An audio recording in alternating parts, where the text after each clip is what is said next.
국회의 야당 정책 토론의 1번으로 제가 발표를 한 겁니다. 그러니까 야권 정책연합에서 가장 큰 걸림돌이 지금은 해소됐습니다만 그때 한미FTA였습니다. 첫 번째 가장 큰 과제를 한다 그래서 사당이 모여서 했고 국민참여당과 민주당은 당시에 한미FTA 찬성이었죠. 그래서 그분들을 설득하기 위해 만든 자료이기도 합니다. 설득 못했죠 그때는.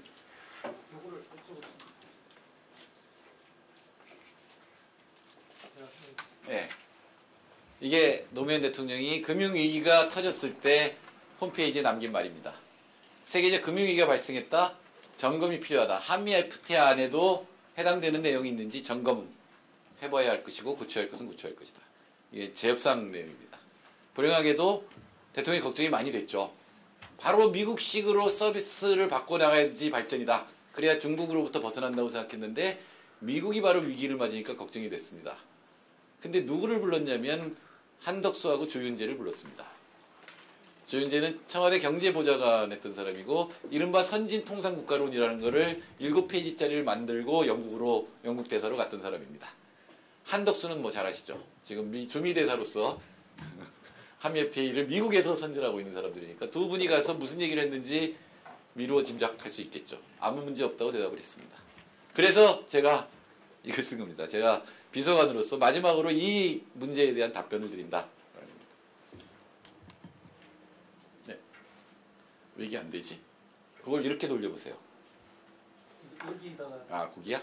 그걸 딱 맞춰야 돼? 아니 딱 맞추진 않아요. 아까 말씀드렸습니다만 세계 금융위기는 대공황 이후에 가장 큰 위기입니다. 그리고 대공황 이후에 사실은 경제정책 전체가 바뀌었죠. 그 이전에 제가 말씀드렸습니다만 시장에 모든 걸 맡기자 해서 대공황 이후에는 복지국가가 됐습니다. 케인즈주의가 되고 복지국가, 국가가 개입하는 그런 상황으로 바뀌었죠. 금융자본을 억제하는 정책을 썼습니다. 루즈벨트도 처음에는 루즈벨트가 보수주의 쪽이었어요. 부자들의 대변인이었기 때문에 처음에는 그런 정책을 쓰지 않다가 위기가 심화되니까 이른바 노동법, 와그너법이라는 걸 밝히고 노동자들의 요구를 받아들입니다. 그 다음에 금융을 잘라내죠. 금융이 그때는 통합돼 있었어요. 그 금융을 쪼갭니다. 쪼개서 금융 간에 칸막이를 맺고 이렇게 해서 미국에서도 케인즈주의에 입각한 복지국가는 아닙니다만 여하튼 국가가 개입하는 그런 정부로 바뀌었습니다. 마찬가지로 이번 금융위기도 그때처럼 쉽게 바뀌진 않겠지만 그때도 전쟁을 거치고 나서 그렇게 바뀐 거예요. 그러나 분명히 지금은 과거의 정책이 잘못됐다는 게 판명난 그런 식입니다. 그러나 한미 FTA는 시장 만등론의 결정체입니다. 아까 제가 설명드렸습니다만 그리고 그거를 각국의 서비스 부문까지 공공이 강하다고 생각하는 그런 부분까지 관철시키려는 게 미국의 전략이었고 동시에 한미 FTA는 미국이 사회주의가 무너진다면 미국이 완전히 일방적인 국가 미국 일극 제국주의였는데 지금은 아니죠. 금융위기 겪고 나서 바로 G2 체제라는 게 들어섰습니다. 중국과 미국이 서로 대립하고 특히 동아시아에서 대립하고 있는데 미국 편을 드는 것은 대단히 위험한 것입니다. 자, 이게 미국이 위기 후에 고용 회복에 걸린 시간입니다. 땅 0에서 시작한 겁니다. 그 다음에 위기의 실업률이 발생하는 그 크기입니다. 80년 제1차 석유 위기 때 요만큼 발생했다가 이렇게 회복됐습니다. 걸린 시간은 약 8개월. 73년 1차 석유 위기 때는 꽤 많이 발생했죠. 노동 실업이 많이 발생했다가 약 1년 한 4개월 만에 회복이 됐습니다. 81년 위기가 상당히 길어서 한 2년 만에 회복이 됐고 90년 위기가 약 2년 6개월 만입니다. 2007년에 발생한 거는 지금 이게 2010년에 그린 거예요. 2010년 유엔에서 나온 자료인데 지금 1년 더 지나갔죠. 지금까지 이렇게 계속되고 있습니다. 즉 장기 침체로 바뀌고 있습니다. 그래서 29년 대공황을 그레이트 디프레션이라고 영어로 해요. 근데 디프레션이 너무 강하다. 이 디프레션이라는 말 되게 싫어해요. 미국이나 유럽에서. 그래서 그레이트 리세션이라는 이름으로 바꿨는데 지금은 롱 리세션으로 갈 가능성이 대단히 높습니다. 그거 맞추기 어렵네. 맞았어요. 이거는 일본 중앙은행 총재가 이 제목이 뭐냐면 Uniqueness와 Similarity입니다. 일본이 장기 불황을 겪었는데 그래 미국은 뭐 다른가 한번 볼까 이런 얘기예요. 이 빨간 게 일본이 90년의 위기를 맞고 버블이 여기서 터졌어요. 그 다음에 10년 동안 물가 상승률이 제로가 되면서 장기 침체에 빠집니다. 근데 미국도 똑같은 그림을 그리고 있다. 따라서 미국도 일본과 마찬가지의 장기 침체를 맞을 것이다라고 2010년에 일본 은행 총재가 썼던 거고, 실제로 그 이후에 이 다음에 일어난 사건은 유럽도 마찬가지로 마이너스로 빠졌다는 거죠. 그래서 장기 침체로 갈 가능성이 대단히 높습니다. 이걸 어떻게 맞추라고 이렇게 만들었을까? 맞았어요. 세계 금융위기가 일어난 다음에 전반적인 상황이 달라졌는데, G20가 이제 세계 금융위기 때문에 모였던 그 모임이죠. 우리나라에서도 개최됐던. G20가 처음으로 한 게 버블 존재를 인정했습니다. 아까 제가 말씀드렸습니다만 그 전까지 버블을 인정하지 않았어요. 경제학자들은 아직도 인정 안 합니다, 속으로는. 그래서 경제학자들이 버블이다 그러면은 항상 하는 얘기가 뭐냐면 공급을 늘려야 된다 이렇게 얘기합니다. 가격이 너무 높아졌어요. 그냥 주택 버블이 막 문제가 됐죠. 가격이 막 높아지니까 그때 참여정부에서 종부세를 가지고 그걸 막으려고 그러니까 주류 경제학자들이 뭐라 했냐면 그게 왜 버블이냐? 공급이 부족해서 그런 거니까 공급량을 늘리자. 언제나 주류 경제는 똑같고 그랬는데 지금은 시스템 위기를 인정합니다. 그리고 각국의 특성에 따라서 정책 공간이 필요하다라는 걸 인정합니다. 그러나 미국의 무역협정은 정책 공간을 지독하게 제약합니다. 아까 제가 공공정책이 ISD 때문에 제약된다고 했습니다만 거시정책도 한미 FTA에서는 마음대로 쓰기 어렵습니다.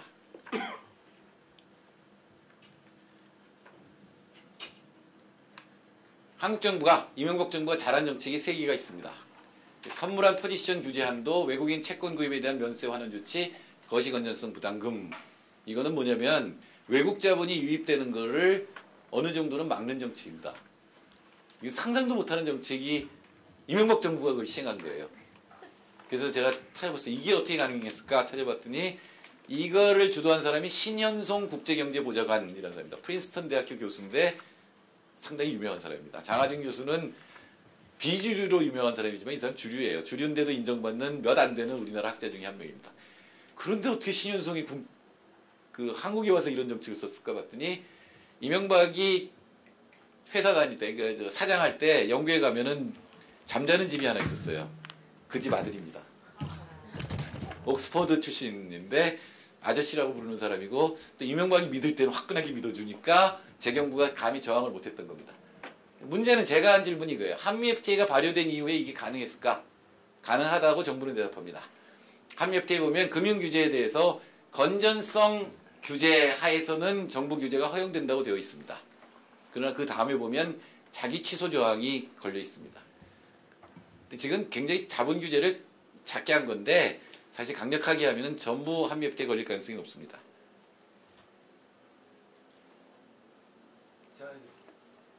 네, 이게 자기 취소 조항입니다. 이게 한미 FTA 협정문이 사실 이렇게 생겼어요. 읽어도 사실 어렵습니다. 건전성 사유로 조치를 채택하거나 유지하는 것이 금지되지 아니한다. 즉 규제할 수 있다. 그런 얘기죠. 그 뒤를 보면 그러한 조치가 이 항에서 언급된 이 협정상의 규정과 합치되지 아니하는 경우 이러한 조치는 그러한 규정상 당사국의 약속 또는 의무를 회피하는 수단으로 이용해서는 무슨 말인지 모르겠죠? 쉽게 얘기해서 규제할 수 있다. 그러나 안 된다. 이런 뜻입니다. 그래서 요거를 이 용어가 있어요. 자기 취소, 셀프 캔슬링이라고 하는 겁니다. 그래서 많은 부분에 한미 FTA 하에서도 우리 정부가 정책을 쓸 여지가 있어요. 그러나 이게 뒤에 대부분 붙어 있습니다. 그게 한미 FTA를 위반하는 데 악용되어서는 안 된다. 물론 그런 게 있어야 되겠죠. 그러나 해석을 어떻게 하느냐에 따라서 이거는 굉장히 독소조항처럼 이렇게 남아 있습니다. 제 생각에는 이명박 정부가 쓴 정책조차도 걸립니다. 왜냐하면 외국인 면세 환원 조치라는 건 뭐냐? 외국인이 채권 살 때 면세 시켜줬어요. 우리나라에 와서 채권 많이 사라고. 그래서 와서 샀는데 앞으로 더 사는 거는 앞으로는 세금 내란 얘기거든요. 그거는 분명히 투자자의 이익을 침해한 겁니다. 그러나 걸릴지 안 걸릴지 몰라요. 그러나 그런 정책도 함부로 쓸 수 없다는 거죠. 잘 맞춘다.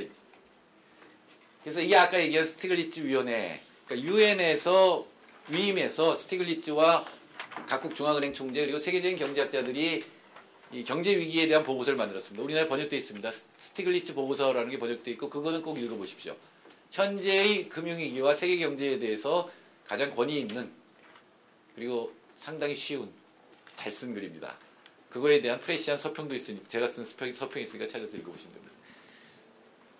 WTO 게츠에 의한 즉 이건 국제규범이에요. 금융시장 자유화 이 WTO, 게츠 전부 미국 주도하에서 금융시장 자유화한 건데 그러나 더욱이 그거에 더해서 양자간 무역협정의 유사한 조치들은 금융 안정이나 경제 성장 또는 복지를 지지하기 위해 규제 구조를 변화시킬 수 있는 능력을 제한한다. 따라서 모두 재검토해야 된다라고 하는 겁니다. 금융위기 때 우리나라가 정책을 쓸 수 있는 걸 제약하는 한미 FTA 관련 조항은 이렇게 있는데 뭐 재미없죠. 넘어가겠습니다. 문제는 경제 위기가 됐을 때 긴급 조치를 취해야 된다는 겁니다. 그래서 아르헨티나는 2001년에 긴급 경제 위기를 맞습니다. 3개월에 대통령이 6번 바뀌어요. 경제 위기가 되니까 폭동이 일어나니까 대통령이 바뀌고 또 폭동이 일어나고 좋아지지 않으니까 계속. 그래서 아르헨티나 정부는 코랄리토라고 하는 긴급 조치를 취합니다. 핵심은 달러가 밖으로 못 나가도록 한 겁니다. 외환위기는 간단해요. 외환위기는 우리나라 경제가 좋을 것 같으면 외국 돈이 막 들어오죠. 들어올 때는 우리 돈으로 받고 들어와서 우리나라 주식이나 샀겠죠. 근데 경제가 나빠질 것 같아요. 그럼 나갈 때 달러를 바꿔줘야 되는 거잖아요. 못 바꿔주면 외환위기입니다. 그게 외환위기예요. 그러니까 외환위기를 막으려면 달러가 못 나가게 하면 돼요. 이거는 외국인 투자자의 이익을 심각하게 침해했죠. 나가야 되는데 못 나가게 한 거 아니에요. 한미 FTA 있어요. 송금 규제를 할 수 있으나 송금 또는 외국인 자본이 유출입하는 걸 막을 수 없다는 게 있습니다. 그거를 위반한 거예요. 아르헨티나는 FTA를 맺진 않았어요. 근데 BIT라는 게 있어요. 이건 뭐냐면 FTA에서 투자 조항만 빼는 게 BIT입니다. 미국이 원래는 BIT를 맺고 그 다음에 FTA를 맺었습니다. 그래서 아르헨티나가 BIT를 굉장히 많이 맞았는데 딱 하나의 조치, 이 정책에 의해서 2009년까지 알려진 거, 앞으로 3년 지났으니까 더 있을 겁니다. 47건이 제소됐습니다. 그래서 아르헨티나가 이제 지면은 돈으로 물어줘야 되는데 아까 제가 뺐습니다만 다음 시간에 들으십시오. ISDA의 특징 중에 하나는 지면은 다 현금으로 보상해줘야 됩니다. 근데 현금 세 명이 현금의 양도 결정해줘요. 보상금의 양도. 그거를 안 물면 정부가 이 세 명이 왜 우리 걸 결정해? 그리고 돈을 안 물면 FTA에서는 보복관세를 물리게 돼 있습니다. 근데 1,000억 원을 내라 그랬는데 정부가 안 내? 그러면 한국 제품에 대해서 1,000억 원어치 관세를 물리는 거죠. 그래서 걷어서 주는 겁니다. 그 잠재적 보상금이 최소 80억 달러, 최대 800억 달러로 추산하고 있습니다. 800억 달러면 오늘 나오는 수치가 너무 커요. 80조입니다. 우리나라 돈으로 환산해도 뭐 별로 감흥이 없으시죠? 우리나라 1년 GDP가 1,000조입니다. 따라서 80조가 되면 8%입니다. 우리나라 1년 경제성장률이 작년에 3.3, 금년에 아마 2.5 정도로 떨어질 건데 그럼 3년치 경제성장이 다 날아가는 겁니다. 실제로 아르헨티나 지금 맞고 있어요. 문제는 이거예요. 분명히 한미 FTA도 있어. 23장에 있고 예외 조항이 있어요. 긴급조치를 취할 수 있게 되어 있어요. 근데 실제로 아르헨티나가 ISD 맞고 나서는 그 조항에 해당되는 상황이냐 아니냐라는 게 문제가 됩니다. 첫째. 그러면 긴급조치 때는 우리 정부가 재량이 있는데 이게 그런 긴급 상황이냐 아니냐를 세 명이 판단하는 거예요. 그 다음에 그 취한 조치가 필수 불가결하냐, 정말 그때 정확한 조치냐라는 것도 세 명이 판단을 합니다. 세 명은 경제 전문가가 아닙니다. 그냥 법률가예요. 근데 그 판단을 세 명이 하게 됩니다. 이 necessary라고 하는 건 굉장히 FTA에서는 중요한 단어입니다. 평범한 단어인데 예를 들어 우리나라가 쇠고기 규제를 한다. 30개월 이상의 쇠고기는 못 들여온다 그러면 30개월 이상의 쇠고기 규제가 necessary하다는 걸 우리가 증명해야 됩니다. 원래는 우리나라 국민이 우려를 갖고 있으면 미국이 30개월 이상도 아무 문제 없다는 걸 우리 정부에 증명을 해야 되는데 FTA는 뭐냐면 규제하는 쪽이 증명하게 돼 있습니다. 그 증명이 과학적이지 않다고 판단되고 설득력이 없다고 되면은 그건 한미 FTA 위반이 되는 거죠. 예를 들어 금융상품이 들어오는데 신금융상품이 들어와요. 새로 만들어진 게 위험한 것 같아요. 그러면 그걸 규제할 때는 왜 이게 어떤 위험을 가져올 것 같아서 우리가 규제한다라는 걸 갖다가 제시를 해야 되는데 아까도 말씀드렸습니다만 현대경제학에는 그런 게 없습니다. 그냥 위험할 것 같으니까 예방. 그게 맞아요. 사실은. 그걸 예방 우선의 원칙이라고 합니다. 특히 생명과 자연에 관한 것은 예방 우선의 원칙이 정책 원리예요. 그러나 여기는 안 통합니다. 예방 우선이 아니라 증명 우선입니다. 그걸 증명해야 돼요. 그게 핵심적 쟁점이 됩니다. 그 중에 문제가 되는 게 아까 얘기했던 최소 기준대로 11.5조입니다. 자, 이 경우를 볼까요? 이걸 보시면 얼마나 엉터리인지 알 수 있는데 이게 4건이 지금 끝났는데 3건을 아르헨티나 정부가 졌습니다. 한 건은 아르헨티나 정부가 이겼어요. 지금 이긴 게 이거예요. 이거예요. 자, 이게 뭐냐면 둘이 합의하면 합의한 사람이 있다 그랬죠. 그 사람이 의장이 됩니다. 이 프레지던트. 이 사람은 기업 쪽, 투자자 쪽 변호사입니다. 이거는 아르헨티나 정부 쪽 변호사입니다. 그리고 이제 이게 실제로 우리나라 한미 FTA 11.5조 부속소 11라 23.2조에 해당되는 걸 가지고 얘들이 심리를 한 거예요. 그래서 결과가 11.5조는 다 yes, yes, yes. 이게 문제 안 됐어요. 그러니까 equitable treatment, 평등한 대우는 위반한 거 아니다. expropriate, 뭐라고 표현하더라. 수용, no, 해당 안 됐어요. 여기에 다 걸렸습니다. necessity defense. 즉, 그때 코랄리토라고 하는 게 정말 필수 불가결한 정책이었느냐 아니냐를 no 한 데는 아르헨티나 정부가 졌어요. yes 한 거만 아르헨티나 정부가 이겼습니다. 이거를 세 명이 그냥 판단하는 거예요. unanimous니까 전부 만장일치된 거예요. 자, 이걸 보세요. 이 사람 같죠? 이름 보세요. 프란시스코. 잘 안 보셔도 모양상 같죠? 이 사람하고 이 사람 같아요. 레sek이라고 하는 사람은 이 사람은 되게 웃기는 사람이에요. 한 번은 이 투자자 편이었고 한 번은 아르헨티나 정부 편이었어요. 그런데 no, yes, no죠. 만장일치죠. 그러니까 이 두 사람은 한 번은 yes하고 한 번은 no한 거예요. 똑같은 사안에 대해서 한 번은 yes하고 한 번은 no한 거예요. 세 명이 판단한다는 것도 웃기고 전문가도 아닌 사람들이 그 세 명이 판단한 게 일관되지도 않고 심지어 한 사람이 다른 판단을 해도 아무 문제가 없는 게 투자자 국가재수권입니다. 그때 달라요. 제가 이 얘기를 끝장 토론에서 지적하니까 고대 법대 교수라는 사람이 만장일치라고 해도 안에 이견이 있어도 보통 만장일치로 발표한다. 그게 무슨 상관이 있어요? 세 명이 분명히 다른 판단을 한 거죠. 속으로 안에서 반대했어도 만장일치로 발표를 한대요. 그러므로 이 만장일치는 뭐 의미가 없다고. 의미 없으면 뭐예요? 어쨌든 셋이 합의해가지고 다른 판결을 두 사람이 내린 거 아니에요? 두 사람은. 이게 ISD의 실체입니다. 그래서 실제로 ISD는 지금 국제법학계에서 합법성이 없는 상황이 됐습니다. 이 ISD가 뭐냐면 ISD의 기원은 뭐냐면 내일 들으십시오. 다음 주에 들으십시오. 상인법이에요. 상인법. 문제가 생기면 이걸 법정으로 끌고 가면 오래 걸리죠. 형식적이고. 그러니까 상인들끼리 만나서 자기들끼리 합의하던 그런 절차예요. 근데 그게 공공정치에까지 적용하게 된 게 ISD입니다. 이게 말이 안 되는 거거든요. 국제행정법원 같은 게 없기 때문에 생긴 거예요. 나라는 있고 공공성이 외국인하고 연결된 거를 국내 사법부에 안 맡기면 상인법밖에 쓸 게 없었던 겁니다. 그래서 이제 국제행정법으로 발전시켜야 된다 이런 게 대세입니다. 현재. 그러니까 ISD 이거 옛날 이걸 글로벌 스탠다드라고 하는 건 무식한 겁니다. 그냥. 멕시코도 마찬가지입니다. 멕시코는 미국하고 붙어있죠. 그래서 제가 대통령이 하도 그때는 정부가 멕시코를 선전했어요. 수출인 멕시코가 FTA 맺고 수출이 늘어나고 투자가 왕창 늘었고 어쩌고 저쩌고 그래서 멕시코를 갔습니다.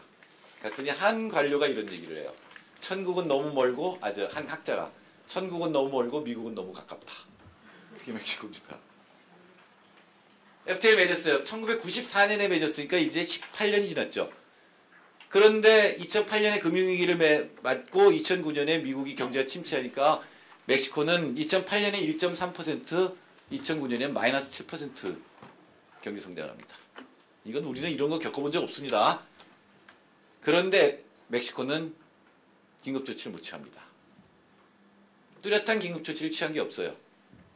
왜? 취했다가는 아르헨티나가 바로 옆에 있는 나라죠. 똑같은 상황을 맞을 수 있기 때문에 실제로 아무런 긴급조치를 취하지 못합니다. 물론 멕시코하고 캐나다가 달라요. 캐나다 붙어있으니까 캐나다도 위기를 맞았을 것 같은데 캐나다는 별로 위기를 맞지 않습니다. 분명히 멕시코가 미국형으로 많이 바뀌었어요. 수출, 은행이 80%가 넘어갔고 바로 외국은행이 오니까 미국하고 똑같은 기법을 사용했겠죠. 파생상품 팔고. 그러니까 멕시코는 심각한 위기를 맞습니다. 반면에 이거 여기는 없네. 캐나다, 있다. 캐나다는 세계에서 가장 건전한 은행 제도를 갖고 있다고 평가 나중에 받았습니다. 왜냐하면 캐나다는 진짜 우리 옛날 은행 같이 했어요. 예금만 갖고 대출을 해주고 대출할 때도 굉장히 엄격하게 했습니다. 그래서 위기를 덜 맞았습니다. 자, 그럼 질문은 이겁니다. 항상 그래요. FTA가 다 똑같은 게 아니라 우리가 잘하면 된다. 우리 정부는 우리 재경부는 멕시코형일까요? 캐나다형일까요? 뭔가 규제를 엄격히 해서 새로운 상품 만들지 말자고 하는 쪽일까요? 투자은행 만들어서 돈 벌자고 하는 쪽일까요? 예, 그렇게 됩니다. 우리나라 멕시코처럼 됩니다. 이거는 하도 FTA를 하면 성장률이 높아진다 그래서 보여드린 겁니다. 캐나다 FTA 맺기 전입니다. 캐나다는 88년에 FTA 맺어요. 미국하고. 그리고 94년에 나프타로 확대했습니다. 3.0, 2.4, 2.1로 줄어듭니다. 경제성장률이. 1인당은 1.9, 1.3, 1.1. 멕시코는 분명히 FTA 맺고 높아졌어요. 3.4. 그러나 다시 1.9로 떨어집니다. 미국 3.1, 3.2, 1.8. 1인당은 0.5, 1.7, 0.9, 2.5, 1.9. 이게 무슨 FTA 맺어서 성장, 물론 이런 낮은 경제 성장률이 FTA 때문이라고 할 수는 없어요. 그러나 FTA를 맺으면 갑자기 나라들이 성장률이 높아진다? 이건 분명히 사실이 아닙니다. 우리가 FTA라는 게 법조 분위기인데 아까 보셨죠? 굉장히 수상적이기 때문에 어떤 일이 일어날지는 몰라요. 다만 비슷한 거를 시행한 나라들한테서 아 저렇게 될 가능성이 높겠구나는 볼 수 있습니다.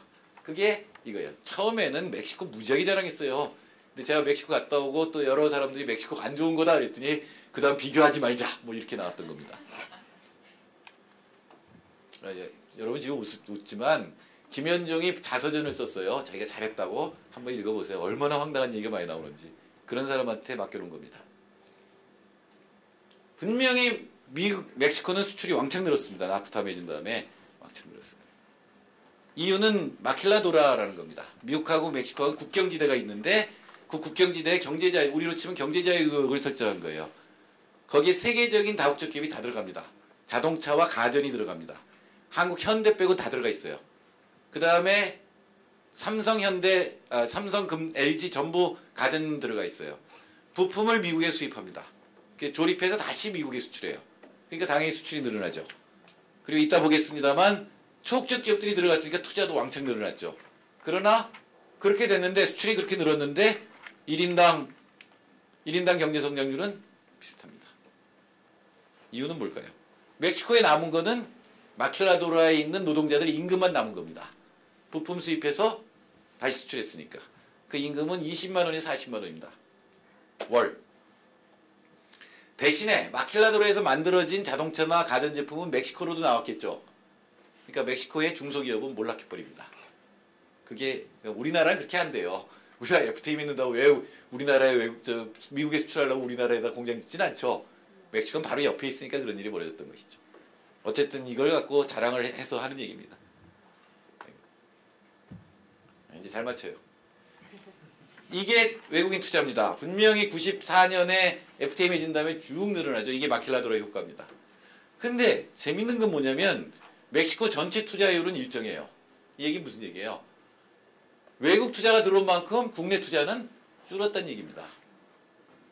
그래서 멕시코에는 수출도 늘고 투자도 늘었는데 성장률은 변화가 없는 거죠. 그럼 낮은 게 있나 봅시다. 이게 미국입니다. 96년에서 2006년까지 미국 경제 노동자의 실질 임금은 약 10% 늘어났습니다. 많이 늘어났죠? 10년 동안 10%. 여러분 같으면 우리 같으면 폭동이 일어납니다. 캐나다는 10년 동안 4% 늘어났습니다.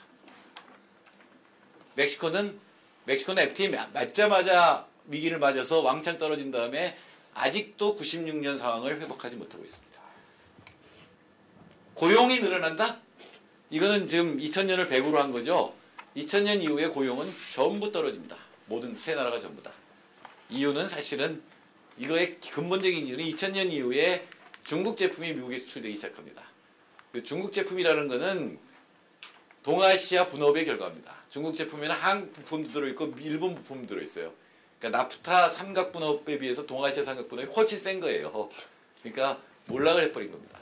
그런데 왜 미국하고 FTA를 맺어야 되는지 난 잘 모르겠어요. 노동 생산성. 캐나다가 미국하고 FTA를 맺은 이유는 미국과의 생산성 격차를 줄인다. 기술이 왔다 갔다 할 테니까 그랬습니다. 멕시코는 뭐 보나마나 뭐 생산성도 별로 늘지 않았고 이게 미국입니다. 는 미국하고 비슷한 속도로 생산성이 늘어나다가 2000년 이후에는 오히려 생산성 격차가 벌어집니다. 우리나라 정부가 5.66% 성장한다는 건 미국하고 FTA를 맺으면 우리나라 전 산업 부문의 생산성이 1% 올라간다. 그래서 그걸 갖다 컴퓨터 모델에 넣어서 나온 수치입니다만 생산성이 높아진다는 증거는 없습니다. 우리나라 캐나다보다 나은 나라일지도 모르겠죠. 캐나다가 아메리카 대륙에서는 캐나다가 복지국가죠. 우리나라 캐나다에 많이 이민 갑니다. 캐나다 가보면 괜찮은 나라입니다. 좋은 나라예요. 나무가 워낙 많아요. 그리고 아름드리 나무가 막 쓰러져 있어요. 얘들이 워낙 빨리 자라기 때문에 바람이 불면 쓰러진대요. 그럼 그걸 주워요. 그래서 바다에 담갔다가 수출합니다. 그래서 캐나다하고 미국의 그 무역 분쟁을 보면 나무에 관한 게 굉장히 많아요. 워낙 캐나다가 나무가 강하기 때문에. 그래서 그게 쓰러진 다음에 10년쯤 지나면 다시 자란대요. 그만큼. 복받은 나라죠. 이 파란 막대 그래프는 뭐냐면은 지니 계수입니다. 지니 계수는 소득 불평등도를 나타내는 가장 쉬운 계수입니다. 높을수록 나쁜 나라예요. 불평등이 심한 나라예요. 이 그래프는 2000년대 평균입니다. 2000년대를 평균해서 지니 계수가 나온 거예요. 자, 왼쪽에 소득 평등된 나라 덴마크, 스웨덴, 룩셈부르크 뭐 이런 나라들이에요. 이쪽 1등 멕시코입니다. 가장 불평등한 나라 멕시코. 미국 4등입니다. 미국은 GDP 1인당 GDP 35,000달러인데 4등입니다. 그러니까 평균으로는 굉장히 높지만 불평등도는 세계에서 제일 네 번째로 나쁜 나라예요. 그러니까 OECD 국가 중에 캐나다 여기 있습니다. 12위. 놀랍게도 한국보다도 소득 불평등도가 더 나쁩니다. 캐나다가 94년부터 FTA를 맺은 결과입니다. 우리나라 한미 FTA 된 다음에 몇 등 할까요? 어떻게 될까요? 제가 자신 있게 말하는데 여기입니다. 멕시코는 못 이깁니다. 가봤는데 멕시코는 못 이길 것 같아요.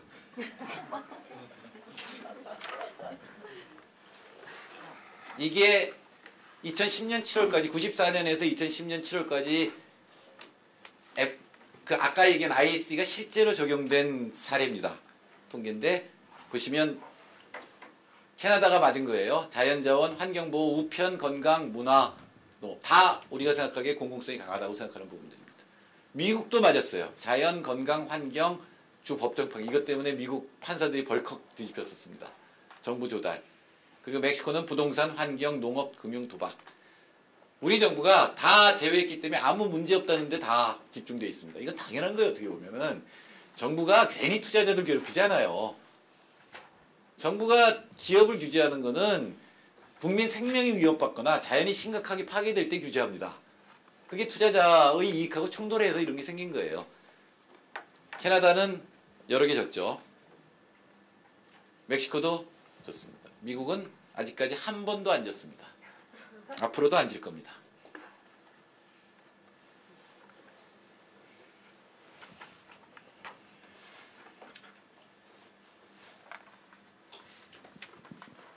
두 번째 외교안보적인 게 지금 우리 저기서 빠져 있으니까 여기까지만 설명을 더 드리도록 하겠습니다.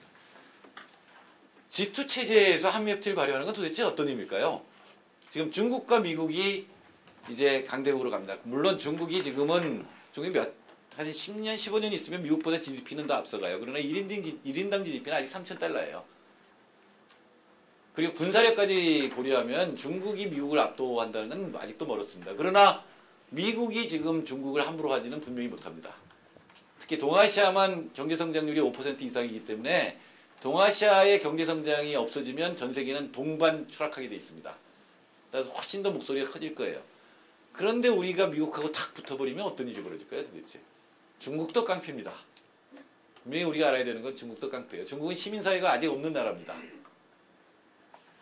중국도 보복을 할 수가 있어요. 더구나 남북관계를 고려해 볼 때 한국이 자꾸 미국 쪽으로 가까이 가면 북한은 살아남기 위해서도 자꾸 중국 쪽으로 가야 됩니다. 과거에 우리가 6.25라고 하는 것이 냉전체제 때 한국은 미국 편, 북한은 소련 편이 돼서 대리전을 치른 겁니다. 근데 지금 물론 전쟁이 일어나지는 않겠지만 중국과 미국이 대립하는데 우리가 자꾸 미국 쪽으로 가서 그래도 노무현 대통령은 장사꾼이다. 그냥 장사라 그랬는데 이명박 쪽에 오면은 말이 달라지죠. 경제안보 동맹이다. 이게 사실 외교부의 속마음이에요. 진짜 친미파들입니다. 걔들. 그렇게 되면 더욱더 중국과 사이가 나빠질 수밖에 없겠죠. 사실은 이 G2 체제에서 우리가 살아남는 길은 중국과 미국 사이에서 엄정 중립을 지키는 겁니다. 그래서 가장 유리한 게 뭐냐를 찾아내는 거죠. 그게 가능할까요? 안 가능할 거라고 생각하지만 그렇지 않습니다. 중국이 패권을 잡는 것도 원하지 않고 미국이 패권을 동아시아에서 패권을 잡는 거 원하지 않는 나라 많습니다. 중국과 미국 빼고는 다입니다. 일본, 아세안, 위로 러시아 전부 그거 원하지 않아요. 어느 한쪽이 여기서 패권을 잡는 건. 그렇다면 그런 나라들하고 연합하면 됩니다. 그런 나라들 목소리를 규합해서 양쪽을 다 견제하는 게 그래서 양쪽이 균형을 이루게 하는 게 우리 살 길이고 남북이 통일되는 길이기도 합니다. 통일이 가능성이 생기는 건데 한미FTA라고 하는 거는 그러니까 또 이런 얘기를 해요. 더 끔찍하게 그러니까 이제 균형을 이루기 위해서 한중 FTA를 하자 이러고 시작했잖아요. 중국하고 FTA는 제가 솔직히 말씀드리면 한미 FTA처럼 못 돼요. 한미 FTA가 무서운 거는 서비스, 지적재산권, 투자까지 모듈이 다 들어간 강력한 FTA이기 때문에 그런데 중국은 지금 그게 약한 상태거든요. 우리나라가 요구할 거예요. 그거 개방하라고. 중국이 절대로 개방 안 하죠. 그러면 우리나라가 농산물 빼려고 할 거예요.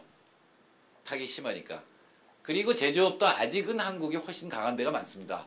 그럼 중국도 그거 지켜야 되잖아요. 그럼 딴 제조업에서도 양보할 거예요. 그래서 전반적으로 낮은 수준이 되고 중국이 여태까지 딴 나라한테 가혹한 FTA를 맺은 적은 없습니다.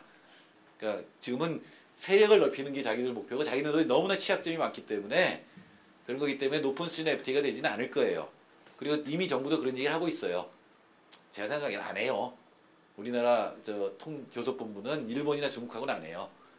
아시아 무시 이런 게 있기 때문에. 그러나 하게 되면 이건 진짜 큰일입니다. 세상에 미국과 EU하고 동시에 FTA를 맺은 나라는 딱 두 나라밖에 없습니다. 멕시코, 아르헨티나. 중국까지 넣어서 FTA 맺는 나라? 예, 유일합니다. 전무후무할 겁니다. 앞으로도 없을 겁니다. 이렇게 생각해 보시면 돼요. 그렇게 자유무역 FTA가 좋은 거라면 왜 EU하고 미국하고 중국 사이에는 FTA가 없을까? 왜 안 할까요? 걔들끼리 서로. 중국하고 미국, 중국하고 EU, EU하고 미국 서로 FTA 말도 꺼낸 적 없습니다. 왜 안 할까요? 걔들은. 아니 대답해 보세요. 왜 안 할까? 걔들은 서로. 무서워서 안 합니다. 아니요. 무서워서 못 합니다. 무슨 일이 벌어질지 모르니까. 근데 우리는 셋 다 우리나라가 그동안 많이 커서 미들급 정도는 돼요. 이제 세 나라는 세계 헤비급이 한 네 나라쯤 있는데 그 세 개가 헤비급이에요. 일본까지 하면은 헤비급이라고 볼 수 있어요. 일본은 사실은 근데 약점이 많기 때문에 거기도 강한 FTA가 안 됩니다. 근데 지금은 우리나라 어떤 상황이냐면 이제 미들급이 기고만장했어요. 미국하고 FTA를 맺으니까 이제 무서운 게 없어졌어요. 이제 이왕 버린 몸, 자 한꺼번에 다 올라와. 헤비급 3명 한꺼번에 다 올라와. 경쟁을 하면 미꾸라지를 어디다가 미꾸라지 속에다 메기를 집어넣으면 미꾸라지가 튼튼해진다면서요. 이해찬 말씀입니다.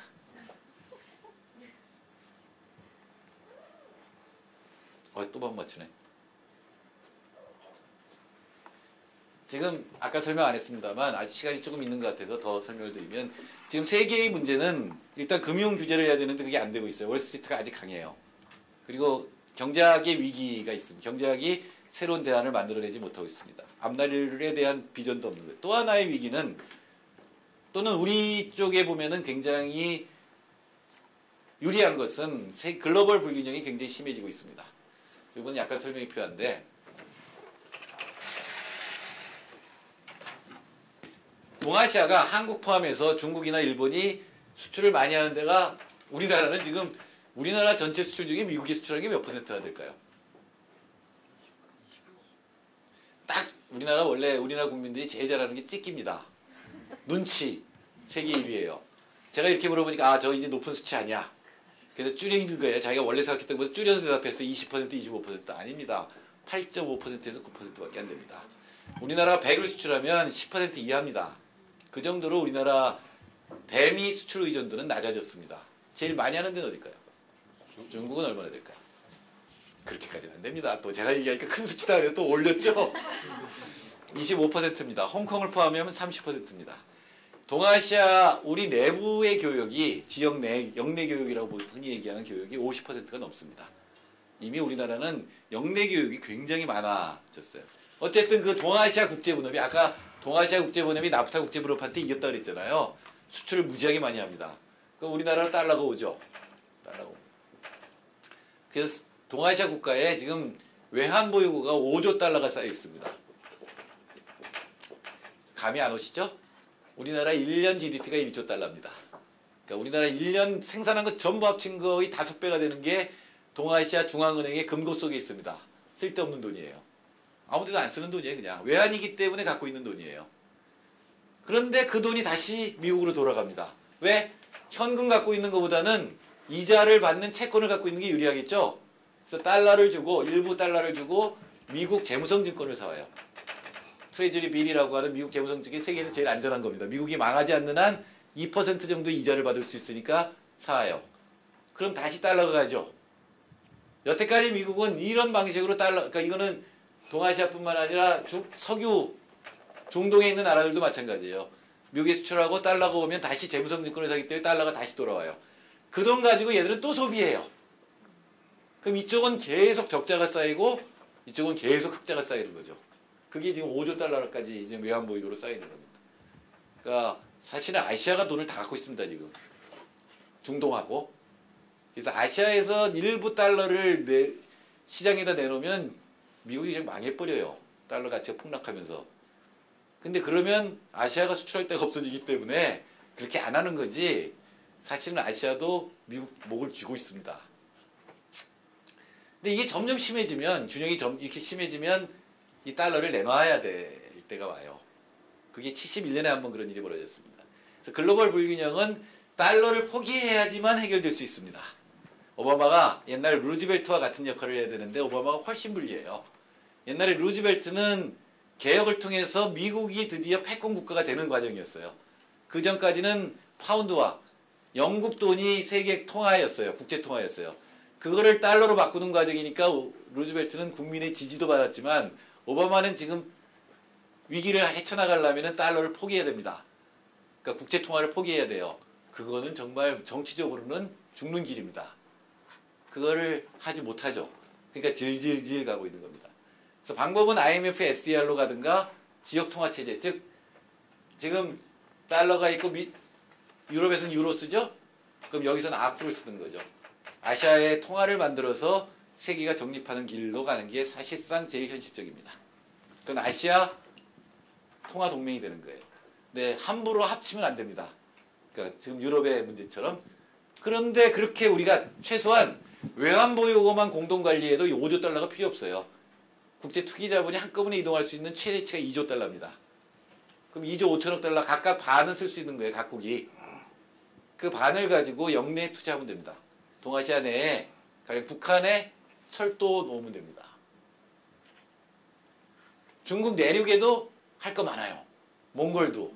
동아시아에 아직 미개발 지역이 너무나 많습니다. 우리나라는 더 이상 도로 놓으면 안 되지만 거기는 도로 닦아야 돼요. 그런 것들을 쓰면은 동아시아가 훨씬 더 내수가 늘어나죠. 내수가 늘어나고 동아시아 경제 성장률이 더 높아질 수 있고 그게 세계 경제를 살리는 길이기도 합니다. 한미협회는 이런 거 하는데 아무 도움도 안 되고 방해가 되는 길입니다. 이런 입장에서 중국하고 협조를 해야지 자꾸 미국에 붙어서 중국하고 협조를 방해하는 일을 해서는 절대로 안 됩니다.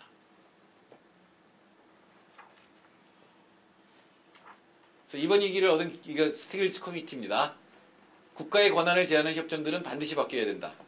특히 WTO 아까 게츠 이런 금융서비스 협정 아래서 이런 문제들 전부 문제다. 일반적으로 말하면 모든 무역 협정을 그러니까 글로벌 스탠다드는 쉽게는 되지 않아요. 아직 덜 망했어요. 월스트리트가. 그렇기 때문에 쉽게는 되지 않겠지만 사실은 WTO 룰도 바뀌는 게 글로벌 스탠다드입니다. 방향은 그 방향으로 갈 거예요. 근데 그 WTO보다 더 강한 게 한미협회라고 그랬죠. 그걸 우리가 지금 발효시킬 이유가 전혀 없습니다. 근데 그거를 지금 거꾸로 가고 있는 거죠. 그게 글로벌 스탠다드라고 지금 우기고 있는 거예요. 자, 그래서 옛날에 칼럼 제목을 난 놓고 기억자도 모른다는 걸 썼는데 바로 나시, 세계금융위기가 나시예요. 이미 벌어졌어요. 한미협회를 맺으면 어떤 일이 벌어질지. 근데 기억이 아니라고 자꾸 주장하는 거죠, 지금. 그래서 이건 개정 방향인데 이건 뭐 그때 설득하느라고 써놨던 겁니다. 아까 IS는 이미 합법성 위기에 빠졌습니다. 그럼 어떻게 하느냐? 사실은 제가 동아시아 위원회 그 청와대에 있을 때부터 고민하던 걸 다 써놨는데 세계의 국제 교류를 하는 거는 미국식 FTA만 있는 게 아니에요. 미국식 FTA는 극단적인 경우입니다. 상대 국가의 서비스, 공공 서비스까지 해체하는 그런 FTA입니다. 국제 교류는 서로 좋아하는 거 하면 되잖아요. 서로 도움이 되는 거 하면 되잖아요. 그런 게 얼마든지 있습니다. 동아시아 철도를 연결하는 거 됩니다. 동아시아 환경 문제 지금 황사 날라오죠. 아까 2조 5천억 달러 남는다 그랬죠. 그 중에 일부를 가지고 그 부근에 가서 사막에다 나무 심으면 됩니다. 그 모든 나라의 이익이잖아요. 문화 교류 필요합니다. 지금 동아시아는 역사 때문에 분쟁이 많죠. 한 2만 명씩 서로 교류하는 거예요, 청소년들을. 한국에 중국에 보내고 중국에 일본에 보내고 일본에 한국에 보내고 이런 식으로. 그 돈 든다? 돈 쓰면 되잖아요, 그런 데다가. 얼마든지 서로 모두에게 도움이 되는 그런 사업들은 얼마든지 있습니다. 아주 셋이 마음 먹으면 세계 경제를 제패할 수도 있어요. 예를 들어서 IT는 표준을 만드는 데가 무조건 이깁니다. 우리나라 전부 마이크로소프트 윈도우스죠. 쓸 때마다 여러분이 컴퓨터 살 때마다 거기 이제 직접 그 특허료를 지불하는 거예요. 중국은 윈도우 안 씁니다. 리눅스 씁니다. 제가 동북아위원회에 있을 때 동북아위원회를 리눅스로 바꿨습니다. 완전히 독재였습니다. 잘리자마자 도로 윈도우로 다시 바뀌었습니다. 당연하죠. 리눅스 쓰면 불편해요. 윈도우랑 호환이 문제가 되기 때문에. 그러나 우리 모두 리눅스를 쓰게 되면 마이크로소프트는 어떻게 될까요? 망합니다. 왜냐하면 우리가 압도적인 인구를 갖고 있습니다. 중국뿐만 아니라 한국, 일본, 아세안 합치면은 압도적인 인구입니다. 거기서 IT 표준을 정하면 그리고 하드웨어 기술은 세계 최첨단이에요. 일본, 한국 합치면은 소프트웨어는 표준을 합의하면 돼요. 그러면 미국이 쫓아와야 돼요. EU도 쫓아와야 돼요. 왜? 압도적으로 많은데 인구가 인도까지 합치면 그러면 지금처럼 유럽의 제국주의나 미국처럼 하지 않고 가난한 나라에게 더 도움이 되는 통상이라든가 가난한 나라한테 더 도움이 되는 걸 얼마든지 할 수 있습니다. 가령 약을 만들었는데 에이즈 특효약은 어디에 제일 필요할까요? 어느 나라에? 예, 아프리카 사하라 사막 이남에 에이즈 환자의 절반이 있습니다. 그러나 그 환자들은 절대로 에이즈 그 약을 못 먹어요. 왜? 비싸니까. 복제도 못하게 막아놨어요. 왜 비싸요? 지적재산권이 너무 세기 때문에 그래요.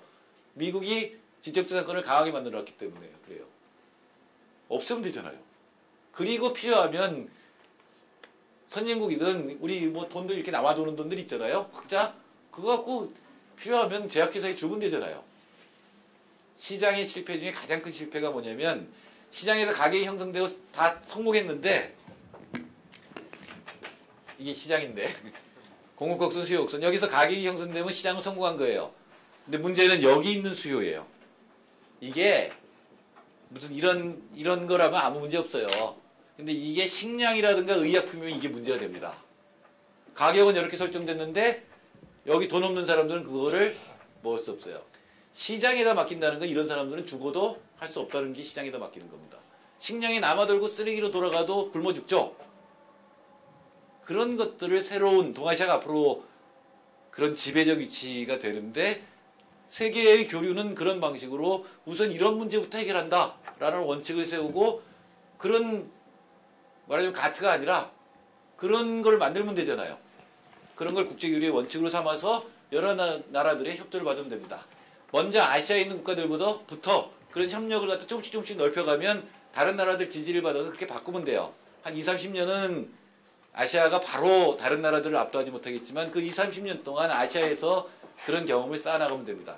그런 것들 모아놓은 게 제가 얘기한 아시아 경제협력 협정 같은 거는 그런 내용을 담아도 충분히 가능합니다.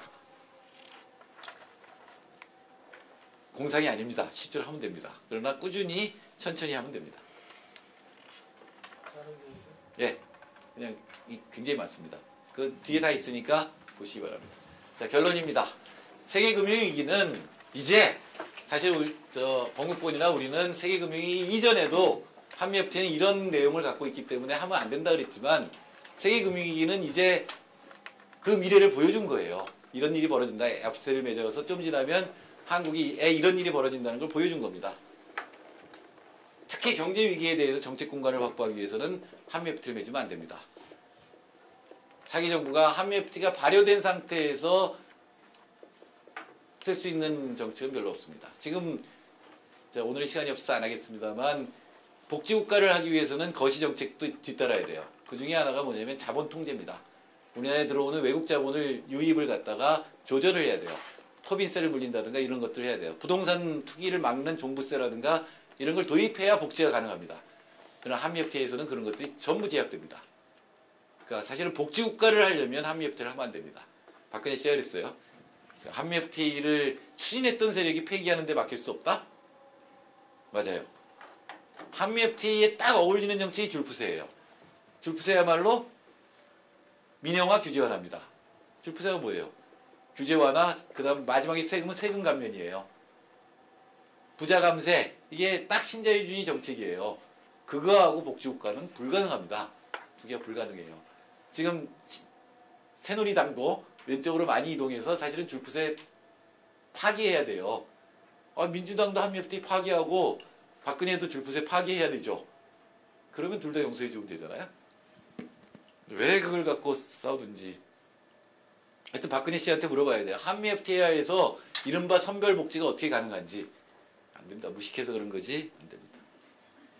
김종인 굉장히 뛰어난 사람이라고 하지만 무식한 건 똑같아요. 한미FTA에 대해서 민주당을 공격하면서 동시에 그때 뭐 발표했어? 중소상인 5km 내에 못 들어오는 거 발표했죠? 그 한미FTA 14.2조에 걸려요. 투자의 수량 제한 불가능합니다. 그거 이미 김정은이 옛날에 유통법 상생법 할 때 한EU FTA에 저촉된다고 이렇게 회박 났던 거예요. 근데 새누리당도 참 재밌는 동네예요. 한미 FTA는 발효시켜야 되고 중소상인은 보호해야 되고 동시에 김정은은 영입하고 세 개가 다 안 맞아요. 다 따로 돌아요. 재밌는 나라입니다. 특히 G2 체제와 남북관계 역시 한미 FTA를 근본적으로 제고하도록 하고 있습니다. 평화로운 남북관계를 원한다면 어느 한쪽이 붙는 이런 정책을 써서는 안 됩니다. 그래서 이거는 그때 민주당과 국민참여당을 설득하려고 하는 건데 야사당이 이렇게 반대하고 있습니다. 외교주권 상실, 남북관계 악화, 자동차 분야 이익 상실, 금융위기 정책 공간 확보. 그러나 무엇보다도 복지국가와 상충되기 때문에 만일에 복지국가를 원한다면 한미 FTA는 발효시키면 안 됩니다. 그 대표적인 게 뭐냐면은 캐나다예요. 유럽의 복지국가, 아메리카에서 가장 유럽적 제도를 많이 갖고 있던 캐나다도 복지국가가 무너졌습니다. 미국과 FTA 맺고 미국식 정책을 도입하거든요. 특히 실업수당이 줄어들고 이런 것들을 했기 때문에 아까 그걸 넘어간 것 같은데 한번 볼까요? 쭉 넘어가 보세요. 앞쪽으로. 캐나다 아까 그 그림 나온데.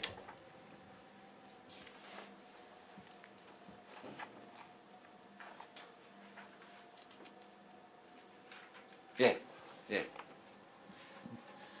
캐나다에서 GDP에서 사회지출이 차지하는 비중 이게 뭐냐면 OECD 평균이에요. 미미하지만 계속 늘어나죠. OECD 평균은. 이게 캐나다입니다. 캐나다가 94년 이전에는 OECD보다 더 많이 빨리 늘어났어요. 복지국가란 얘기예요. 근데 그 다음에 쭉 줄어듭니다. 대표적으로 뭐가 줄어들었냐면 미국식 정책을 쓰는데 그 이름이 사회투자국가입니다. 우리 사회투자국가 주장하는 모 정치인들 있죠. 그게 실업급여제도 같은 게 전부 미국식으로 바뀌면서 실제로 캐나다의 복지 수준이 그리고 소득 불평등이 한국보다 나빠지는 결과를 가져온 거죠. 그는 FTA라고 하는 것이 캐나다 클락슨이라고 하는 캐나다 정치학자는 초헌법이란 말을 씁니다. 미국에서는 그게 지방법도 안 되지만 연방법 이하에 들어가 있지만 그 미국과 맺은 나라에서는 헌법 위에 올라가게 됩니다. 사실은 한미 FTA는 우리나라 헌법하고 부딪히는 거 굉장히 많아요. 그러니까 부동산 관련된 거, 그 다음에 경제복지조항 이런 것들 부딪히거든요. 그러나 아무 문제 없이 헌법 위에 올라가 있어요. 그것도 캐나다에서도 마찬가지이기 때문에 정책 기조를 그렇게 바꿀 수밖에 없어요. 왜냐하면 한미 FTA에서는 공공서비스 강화가 불가능합니다. 약화만 가능해요. 그거는 복지국가하고 상충됩니다. 그래서 정말로 복지국가를 원한다면 한미 FTA를 하면 안 되겠죠. 네, 이거는 꺼주시고요. 불 켜주시고요. 지금 질문이 나왔기 때문에 그 레터 얘기인데 제가 뭐 그 비하인드 스토리 말씀드릴 수 없고 어쨌든 제가 두 개를 비교 안 해봤어요. 번국본에서 미국에 보내는 FTA를 만들고 있었어요. 남이섭 변리사가 주로 초를 짠 게 있었는데 크게 안 다를 겁니다. 그 내용은. 그거는 폐기하겠다가 방점이 찍혀있는 게 아니라 재협상을 요구한 겁니다. 재협상을 요구한 건데 그래서 이제 한나라당이 그 10가지 요구 중에 9가지는 노무현 FTA 다 있다. 맞습니다. ISD 빼고는 자동차 빼고는 다 있는 건데 재협상을 요구한 거는 뭐냐면 폐기의 명분을 쌓는 겁니다. 재협상을 하자고 요구를 했는데 미국은 여태까지 재협상을 3번 했어요. 우리나라한테 요구를 해서. 그럼 당연히 우리나라에서도 국회의원 중에 다수가 재협상을 요구할 권리가 분명히 있습니다. 근데 재협상을 미국이 안 한다고 한다면 그거는 받아들일 수 없기 때문에 폐기할 수 있다라는 내용이 지금 들어가 있는 겁니다. 폐기는 간단합니다. 폐기는 한미 FTA 협정문상에는 어떻게 되어 있냐면 어느 한쪽의 국가가 통보하면 6개월 이후에 자동 폐기됩니다. 그래서 왜 이런 게 들어갔을까 봤더니 미국이 빠져나가려고 만든 조항입니다. 그럼 우리가 쓰면 되죠. 그러나 분명히 폐기를 하면은 한미 관계, 외교 관계에 문제는 발생합니다. 그래서 명분이 국제적으로도 한국이 미국하고 FTA를 폐기하는 게 국제적으로 봐도 다른 나라들이 보기에 그거 당연한 거야. 이렇게 생각할 정도가 쌓여야 됩니다. 하는데 제일 좋은 방법은 정권을 바꾸고 복지국가를 과감하게 건설하면 됩니다. 복지국가를 건설하는 모든 정책은 거의 다 한미 FTA하고 부딪힙니다. 그럼 국민들도 왜 우리나라 국민들의 복지를 누리려고 정책을 쓰는데 그게 왜 협정문에 의해서 방해돼야 돼? 이런 게 분명히 생기겠죠. 그리고 그런 갈등 자체가 국제적으로 이게 미국이 그걸 막고 있는 거고 글로벌 스탠다드 자체가 지금 바뀌었는데 미국이 자기네 나라의 개별적 이익을 위해서 다른 나라의 주권을 훼손하는 게 드러나면 드러날수록 폐기는 쉬워집니다. 형식적으로는 아주 간단해요. 그러나 외교적으로도 부작용을 줄이는 방법은 가장 좋은 방법은 우리가 복지국가를 빨리 강력하게 건설하는 겁니다. 감사합니다.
지금 한국에 갖고 있단 말이죠. 어떻게 그런 분에서 예. 생각 안 해보셨습니까? 예. 사실 경제적인 의존도는 아까도 얘기했지만 수출만 놓고 보면 10%도 안 돼요. 근데 정신적 의존도가 한 100% 돼요. 특히 외교부, 국방부 그리고 경제학자들의 의존도는 한 1000% 정도 됩니다. 그 자체는 상당히 과장이 돼 있어요. 그러니까 경제적으로도 우리나라의 외교 방향은 중국하고 미국 사이에서 적절한 균형을 잡는 거고 한미 FTA는 한쪽으로 너무 치우치는 거기 때문에 그리고 또 하나 기술적인 거는 미국이 지금 그거 맞아요. 수출만이 살 길이다예요. 아까 얘기했듯이 미국의 통화정책도 쓸 수 없고 재정정책도 못 쓰니까 오바마의 지금 공약이 뭐냐면 임기 중에 아시아 수출을 2배로 늘리겠다예요. 그리고 실제로 그렇게 늘어날 거예요. 제가 보기에는. 그래서 우리나라는 한미 FTA 발효하면은 무역 흑자가 늘어나는 게 아니라 무역 적자가 그러니까 수지가 악화될 것이 분명합니다. 그리고 그건 일정하게 감수해야 돼요. 저는 그렇게 생각해요. 수입한다고 그렇게 나쁜 건 아니에요. 그것만 갖고 지금 얘기를 했으니까 그게 이제 치명적이겠지만 대신에 수출과 관련 없는 것들은 다 없애도 됩니다. 다 바꾸자고 해도 돼요. 물론 그거는 미국의 다국적 기업에 직접 연결되어 있습니다. 금융이라든가 서비스 이런 분야들. 독수적이 집중되어 있는 걸 바꾸자고 계속 요구를 하는 거예요. 그래서 합리적인 요구를 하고 미국이 그렇다고 해서 북한을 어떻게 하겠어요? 어떻게 하겠어요 지금. 미국이 분쟁을 일으키지 못합니다. 미국이 우리나라의 경제 제재는 의미 없어요. 별 의미 없어요. 힘도 없고.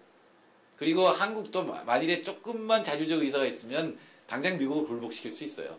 우리가 지금 4천억 달러 갖고 있는데 그중에 몇백억 달러 한꺼번에 풀어버리면 달러가 폭락을 해버립니다.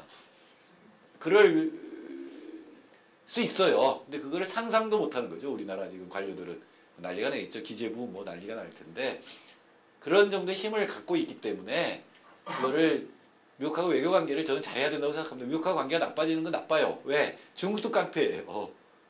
그래서 이쪽을 견제하기 위해서 미국하고 관계를 유지하는 건 굉장히 중요합니다. 근데 그렇게 생각하듯이 우리가 생각하듯이 미국이 우리가 조금만 말 안 들으면 한꺼번에 무슨 타격을 줄 수 있는 그런 수단이 그렇게 많지 않아요. 현재로서는. 근데 그런 것이 예를 들어서 정신적 의존도가 많다고 표현을 하셨지만 실제적으로 지금 과거 역사를 쭉 살펴보면 증거는 우리가 양국 관계상 증거라든가 이런 거는 분명히 튀쳐나온 건 없지만 미루어 짐작하게 영향을 미친 사건들이 상당히 예, 그게 예, 많은 경우에는 정신적 의존도 때문이고 저는 그런 생각해요. 미국이 지금 한국에 대해서 굉장히 잘못한 게 하나가 있는데 절정적으로 잘못한 천안함이에요.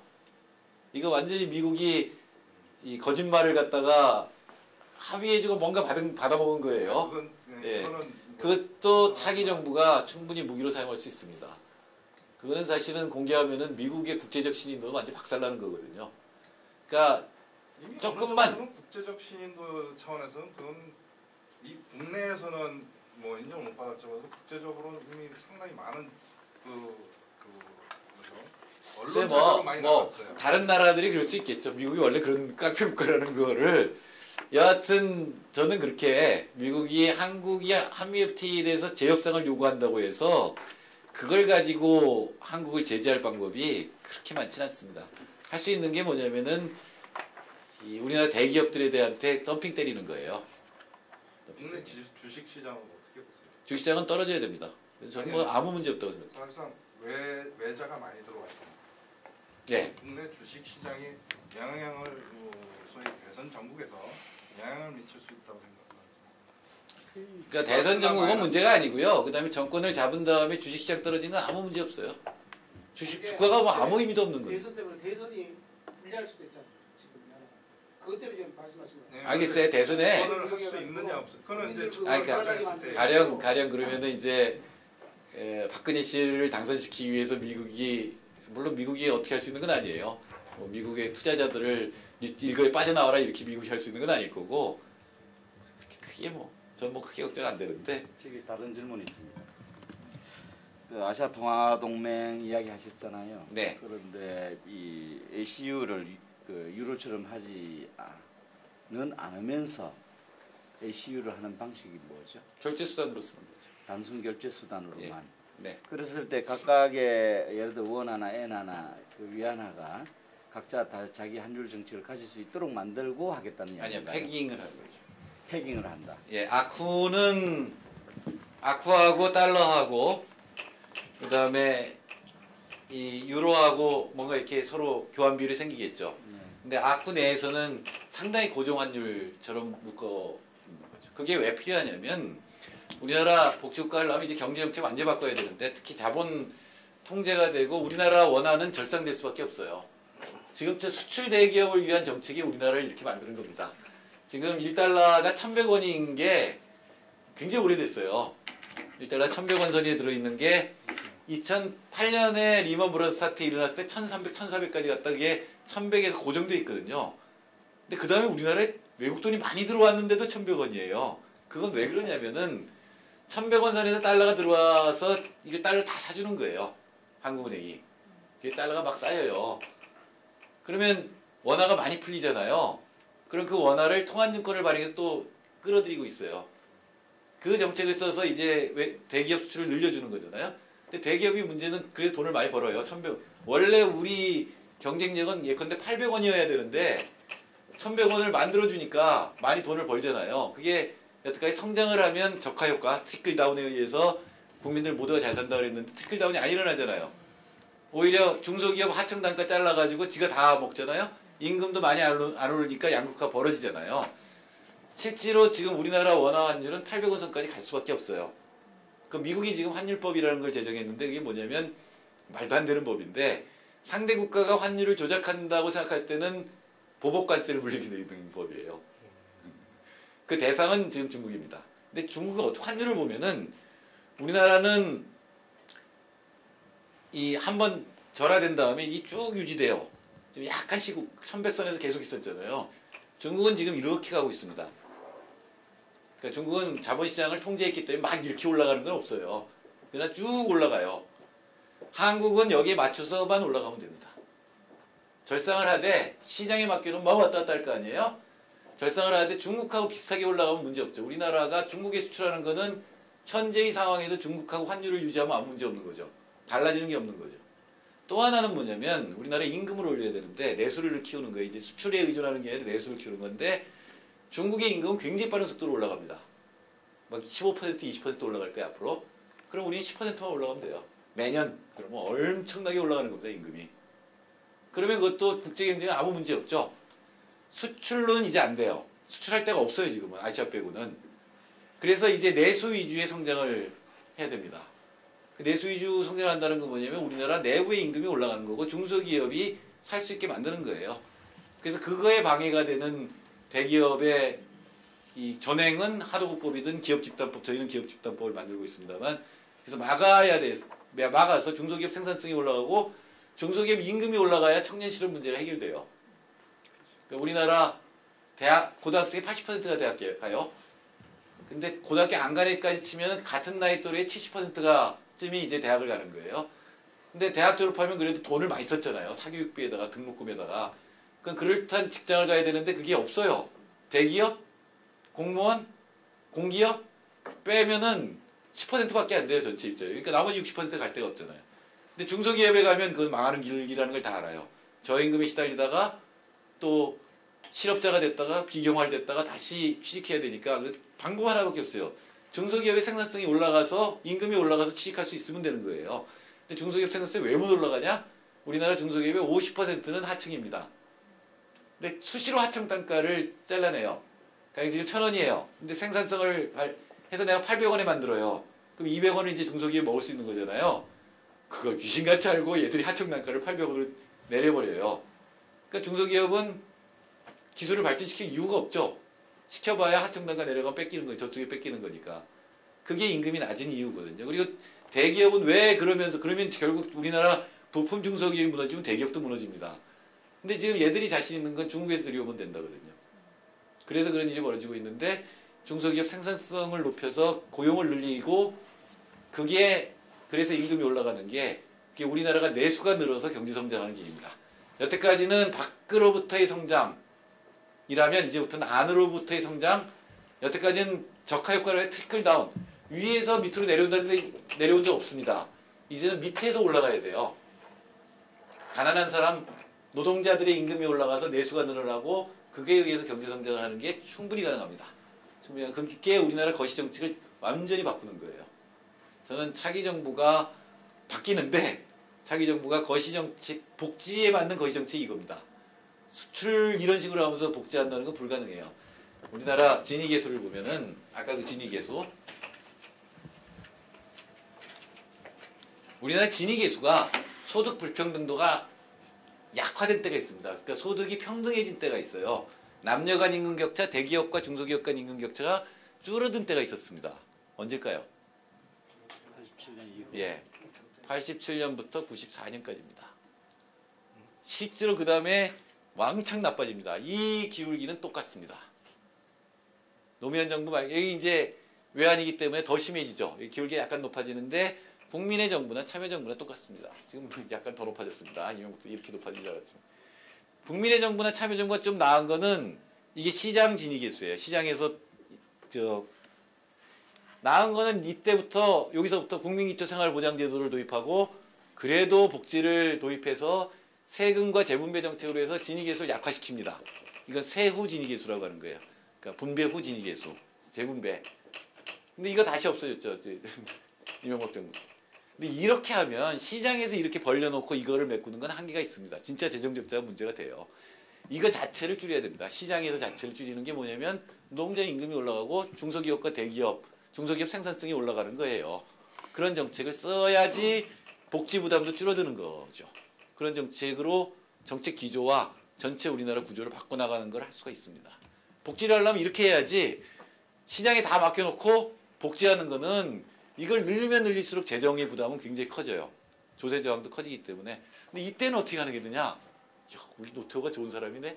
이때가 언제냐? 87년 노동자 대투쟁이 있었잖아요. 6월 항쟁이 있었고 노동자 대투쟁이 있으니까 정부가 함부로 못하던 때예요.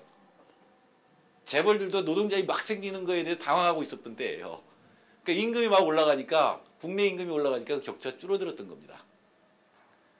그리고 상대적으로 노태우 때 부동산 공개념도 도입했었고 그 계획적인 정책도 썼어요. 그리고 동시에 좋았어요. 이때는. 그러니까 3조 호황이 있으면서 수출과 내수가 동시에 좋은 때. 수출만 좋으면 양극화 벌어지는데 임금이 올라가면서 내수도 좋아졌었던 때거든요.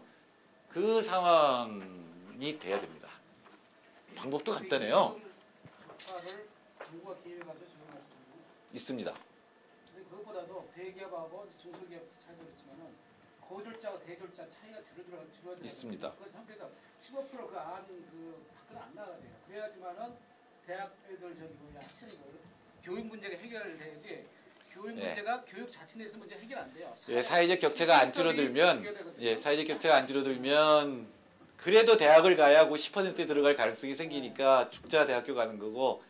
저기 임금 차이 고졸하고 대졸 차이 임금 치료 확 저기 북유럽 같이 줄어버리면요. 뭐 같이 줄여야 됩니다. 대학 문제도 다 저는 해결된다고 그러거든요. 근데 그걸 어떻게 정부가 개입을 해가지고 중소기업하고 대기업 차이도 줄이지만은 대졸자하고 저기 고졸자도 차이도 확 줄어. 제일 좋은 방법은 우리나라 민주노총이 지금 5% 조직률이거든요. 한 60% 조직률이 돼서 또 민주노총이 조직률이 커지는 것도 어렵습니다만 연대임금 정책을 쓰는 거죠. 모든 사람들의 임금 격차를 스스로 줄이는 거죠. 그게 민주노총이 커지고 정권을 잡는 길인데 그건 당분간 안 될 거고 간단한 정책으로 줄이는 방법이 있습니다. 뭐냐면 최저임금이라는 게 있죠. 그래서 최저임금을 매년 최저임금위원회가 모여서 서로 토론을 해서 결정을 해요. 시간당 4,000원이냐 마냐 이렇게 했고 자본가 편도 들어가고 노동자 편도 들어가고 뭐 탁자들 들어가서 간단하게 최저임금을 이렇게 결정하면 돼요. 임금을 우리나라 임금을 보면 뭐 이렇게 나올 거예요. 그러니까 고임금 받는 사람 적고 저임금 이렇게 되고 뭐 중간에 받는 사람 많고 그러면 평균 임금이 있을 거 아니야? 또는 메디안 임금이라는 게 있습니다. 가장 많이 나오는 임금. 이 임금의 예컨대 3분의 1을 최저임금으로 한다 이렇게 정하면 됩니다. 그러면 이쪽이 없어지죠. 이제 없어지는 거예요. 그러면 당연히 평균이 일로 가겠죠. 경제 성장을 하면 더 이쪽으로 오른쪽 가겠죠. 그럼 자동으로 또 오른쪽으로 갑니다. 이거 좀 하면 줄어들 수 있어요. 이거에만 합의하면 됩니다. 아니요. 이렇게 하면 물론 꼭 대학을 가야 된다. 그다음에 뭐 이런 거가 많이 해결이 돼요. 그러니까 우리가 평등에 대해서 좀 생각을 해봐야 되는데 사실 대학 입시제도가 웃기는 거예요. 우리나라처럼 이렇게 1등에서 70만 등까지 등수 매기는 나라는 이 세상 어디에도 없습니다. 그게 오로지 사회적으로 임금격차 크고 그 대학 서열이 그걸 또 결정한다고 다 믿고 있기 때문에 그 짓이 벌어지고 있는 거죠. 근데 1등에서 70만 등 이게 말이 됩니까? 핀란드에 갔더니 핀란드에서 제가 재작년에 핀란드 갔을 때 아호라는 사람을 만났어요. 그 사람이 지금 핀란드는 40년째 교육개혁하는 나라예요. 세계에서 교육이 제일 잘 된다는 나라인데 20년 동안 교육개혁을 지도한 사람이에요. 국가교육청장인데 이 사람이 우리나라 경쟁교육 얘기를 듣더니 질문을 해요. 등수를 어떻게 매기니? 이런 거예요. 얘는 달리기를 잘해? 얘는 수학을 잘해? 얘는 음악을 잘해? 등수 매겨봐. 못 매기죠. 당연한 다른 거예요. 서로 다른 거예요. 핀란드의 평등교육의 핵심이 그겁니다. 평등이라는 게 한자로 이렇게 쓰죠.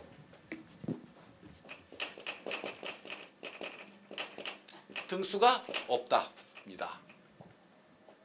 등수 없으면 공부 안 할 것 같죠? 합니다. 핀란드는 등수 없어요. 시험은 봅니다. 그러나 등수는 없습니다. 반에도 등수 없습니다. 등수가 없으면 여러분 뭐 어떤 공부할 것 같아요? 예, 그게 핵심입니다. 우리는 그러니까 핀란드 애들이 15살짜리 우리 애들 공부 잘해요. 피사라고 3년에 한 번씩 보는 거 있어요. 그러니까 국제 비교니까 우리 애들한테 유리해요. 찍기거든. 근데 우리나라가 3년에 한 번씩 보고 3번 봤어요. 10년 됐어요. 우리나라 애들이 이거 뭐 말하기, 수학 이런 걸로 보는데 2등, 2등, 2등 했습니다. 1등, 1등, 1등 한 나라가 있어요. 핀란드입니다. 핀란드는 대학 경쟁력도 1등으로 평가받아요. 우리나라는 100위도로 떨어져요. 차이가 거의 비슷한 등수건 제가 핀란드 갔더니 핀란드 교장 선생님 하나가 우리는 양쪽 나라가 다 공부를 잘하는 나라니까 서로의 교육 방법을 교류하자. 그래서 제가 정말로 웃었어요. 우리 애들은요. 그래 내가 우리 애들이 얼마나 많이 공부하는지 알려줬어. 진짜 그러더라고요. 우리나라 애들이 핀란드 애들보다 40% 더 공부합니다. 핀란드 애들은 4시 후에 공부 안 해요. 왜? 아무도 안 가르치니까. 그렇게 공부해서 1, 2등인 거예요. 그것도 우리한테 유리한 찍기 봐서. 근데 핀란드 애들은 등수도 없고 공부 시간도 우리나라 반밖에 안 되는데 어떻게 1등 할까? 핵심은 그거예요. 좋아서 공부한답니다. 그러니까 제일 큰 차이가 그거예요. 마지막에 설문이 있는데 좋아서 공부한다 1등 핀란드, 좋아서 공부한다 꼴등 한국, 일본. 근데 이 얘기가요. 그러니까 이게 평등의 개념입니다. 그러니까 모두에게 자기가 가지고 있는 재능을 발휘하도록 하는 것이 핀란드 교육의 핵심이고 그런 의미에서 등수라는 건 있을 수 없죠. 그래서 자기가 좋아하는 거 정말로 이 시민으로 살아가는데 부족한 거는 과외로 시켜요. 그런 선생님하고 부모하고 이 학생이 협약을 맺고 물론 국가가 과외를 시켜서 못하는 거 산수를 못하면 산수를 끌어올리는 것까지 합니다. 최소한까지만 끌어올려요. 나머지는 자유예요. 아이들이 좋아하는 거 하는 겁니다. 자기가 좋아하는 거 하는 거의 힘이라는 게 그렇게 그러니까 제가 배운 게 이거예요. 평등이 다양성을 낳습니다. 다양성이 효율성을 낳습니다. 우리는 평등 그러면 뭔가 획일성, 암기 이런 거 생각이 떠오르잖아요. 교육하면. 근데 획일성, 암기를 낳는 거는 등수가 낮습니다. 일제고사가 낳는 거예요. 똑같은 시험을 보니까 다 맞춰서 1점이라도 더 맞아야 되니까 다 외워야 되잖아요. 그러니까 똑같은 걸 배우고 똑같은 걸 외우는 거지. 그 등수만 없으면 그건 없어집니다. 당연히 없어집니다. 선생님도 딴 거 가르칠 거 아니에요. 자기 중요하다고 생각하는 거 가르치지 똑같은 거 안 가르치죠. 똑같은 시험을 보니까 선생님이 안 가르친 데서 나왔다 그러면 안 되잖아요. 그러니까 똑같이 가르치죠. 너무나 많은 걸 너무나 빠른 시간에 가르치고 다 외우게 만드는 거죠. 그러면 창조력, 상상력도 없어집니다. 그래서 대학에 가면 갑자기 100등으로 떨어져 버리는 거예요. 애들이. 협동도 안 돼요. 경쟁이제 죽도록 경쟁하는 거 아니에요. 그러니까 남을 못 믿죠. 불신사회가 되면 그 사회 망합니다. 근데 이 얘기를 사회로 확대해봐요. 아까 선생님 말씀대로 임금이 거의 비슷해요. 직종마다. 그리고 사회적 존경도 다 비슷해요. 그럼 여러분 어떤 직업을 선택하시겠어요? 예, 자기가 좋아하는 거 선택하죠. 그게 효율성의 핀란드 효율성의 핵심입니다. 서구 북구가 복지국가가 가능한 것 중에 하나가 그거예요. 직종 간 임금 격차 극도로 적고 무슨 존경하는 거 그렇게 안 많아요. 그러니까 핀란드 흔히 하는 얘기가 수도 배관공하고 교수 월급이 같아요. 사실은 핀란드에서는 이공계 뭐라 그러지 실업고가 인문계보다 더 높아요. 애들 가는 수준이. 왜? 그쪽이 돈을 더 빨리 벌 수 있거든요. 대학 안 가도 돈 빨리 벌고 수도 배관한다고 누가 뭐라 그러는 사람 없거든요. 그런 사회가 되면 자기가 좋아하는 거 합니다. 어른들도 마찬가지예요. 어른들도 우리나라 노동시간이 핀란드가 반밖에 안 돼요. 1인당 GDP는 핀란드 4만 달러, 우리 2만 달러. 그 뭐예요 도대체? 2배 일하고 애들은 그래도 비슷하게 나가지. 우리는 2배예요 또. 그러니까 4분의 1이야 생산성이. 그거는 여러 가지가 있는데 그 중에 하나는 자기가 좋아하는 거 하느냐, 싫어하는데도 돈 많이 주는 거 하느냐.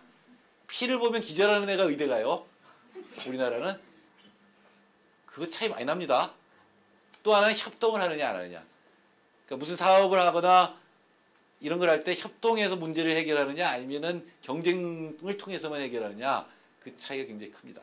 우리도 그렇게 바꿔나가야 되고 그거는 교육개혁이 저는 제일 중요하다고 생각하는데 애들 죽는 것부터 막아야죠. 근데 그 중에 하나는 동시에 해야 돼요. 핀란드가 60년에 그걸 시작했어요. 사회적 격차를 줄이는 거하고 교육에서 등수 없애고 평등 교육을 하는 거를 동시에 해나가서 천천히 해나가야 돼요. 한꺼번에 하기는 좀 어렵습니다. 저는 사실은 대학 입시 개혁이 제일 중요해요. 대학 입시를 바꾸는 게 중요한데 그게 어렵다면 뭐 여러 가지 저항이 많겠죠. 말도 많고 사교육부터 중지해도 좋겠습니다. 사교육 그냥 중지시켜 뿌리면 되잖아요.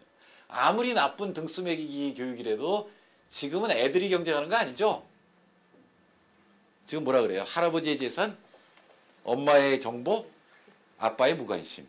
아빠의 무관심이 왜 들어갔냐고 그러니까 워낙 입시제도가 복잡해서 열심히 노력하지 않고 괜히 한번 들여다보고 한마디 하면 방해가 된다는 거예요. 아빠는 돈만 벌어와야 돼. 근데 할아버지 재산이 경쟁하는 게 이게 말이 돼요? 우리나라 교육 망해요. 우리나라 망해요. 지금처럼 가면. 첫째는 세습 귀족이 생겨났어요. 이미. 부자가 이게 사교육이 지금 죄수의 딜레마입니다. 안 시킬 수가 없어요. 그 게임에서 무조건 부자가 이기게 됐어요. 사교육가가 계속 올라가면 세습 귀족 생겼어요. 이미. 서울대를 가면 다 서울 애들이 강남 애들이고 전문직 애들이에요. 두 번째는 죽도록 외죠. 하나라도 틀리지 않기 위해서. 창조력 상상력이 없어져요. 아, 구글 치면 다 나오는 걸 왜 외워요? 오로지 시험 때 외우는 거 아니에요. 그러니까 깊게 생각할 이유가 없죠. 찍기에서 맞춰야 되니까. 뭐 논술도 다 유형별로 해서 다 외워버리는 거니까. 세 번째가 더 큰 문제일 수 있는데 세 번째는 뭐냐면 그러니까 보통 사람들이 이 게임에서는 지죠 무조건. 셋 나면 셋 다 망해요. 확실하게. 둘도 자신 없어요. 그러니까 하나만 나와서 한번 해보자. 출산율이 떨어지죠. 지금 세계에서 출산율이 제일 낮은 나라예요. 고령화율은 제일 빠르고. 그럼 망하죠. 인구 구조가 이렇게 되면 망해요. 지금 여기 30대 손 들어보세요. 30대부터는 이제 불행해집니다. 이렇게 돼요, 인구 구조가. 지금 우리나라에서 제일 인구가 많은 게 베이비붐 세대. 55년생에서 63년생.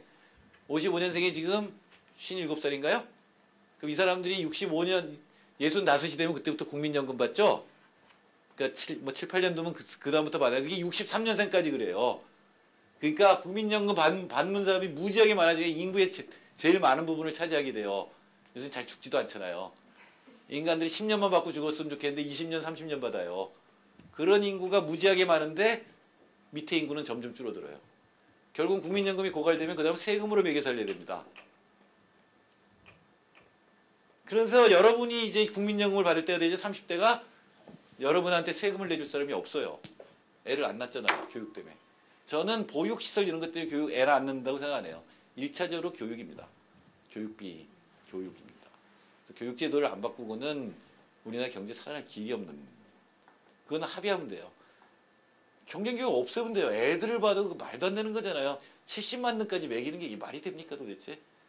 그러나 그렇다고 해서 등수 없애고 그럼 대학교가 마음대로 뽑아야 되는데 그건 또 못 참아요. 대학을 못 믿으니까. 서서히 바꿔야 됩니다. 그러나 희망은 있어요. 이게 왜 사교육이 문제가 되냐면 죄수의 딜레마예요. 죄수의 딜레마라는 게 뭐냐면 남이 안 하면 나도 한다. 남이 하니까 나도 한다. 이렇게 되면 죄수의 딜레마예요. 사교육이 그렇잖아요. 남이 안 시키면 야 우리 애만 시키면 올라갈 것 같으니까 시킨다. 남이 다 시키면 우리 애만 안 하면 안 되죠. 그러니까 시킨다. 합치면 어떻게 돼요? 남들이 하든 안 하든 시킨다. 70만 명이 다 시킨다. 똑같은 사교육을 시키면 등수는 변화 없다. 이게 죄수의 딜레마인데 안 할 수도 없어요. 그건 다 같이 합의해야 돼요. 근데 죄수의 딜레마에서 벗어나는 방법이 뭐냐면 사슴사냥 게임이라는 거로 바꾸는 건데 이건 이거예요. 남이 시키면 한다. 이건 어쩔 수 없이 하죠. 지금 대부분이 그거예요. 근데 제가 이 질문을 지금 한 5년째 하고 있는데 요새 젊은 엄마들 답이 달라져요. 남이 안 시키면 나도 안 시킨다예요. 원래는 남이 안 시키면 나만 시켜서 등수 올린다가 죄수의 딜레마예요. 근데 남이 안 시키면 나도 안 시킨다는 사슴사냥 게임으로 바뀐 겁니다. 남이 안 시킨다는 걸 믿게 해주세요. 국가가 어떻게 좀 했으면 좋겠다. 이게 요새 젊은 엄마들의 얘기예요. 그럼 다 행복해집니다. 사교육 중지시키면. 엄마들 돈 굳죠. 애들 행복해지죠. 맞죠? 게임을 전국적으로 해보니까 그거고 각 지역별로만 게임하게 하면 그런 일은 없는데 사실. 그거를 못 참죠. 아니 그건 얼마든지 가능하죠. 아니 그러니까 물론 그거 그렇게 하려면 그러니까 시험을 치르기 때문에 그런 거지.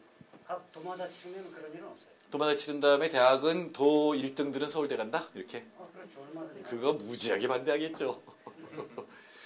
어쨌든 전체가 동시에 움직여야 됩니다. 사회적 격차도 줄이고 대학 간 격차 줄이는 건 간단해요. 서울대를 없애버리면 돼요.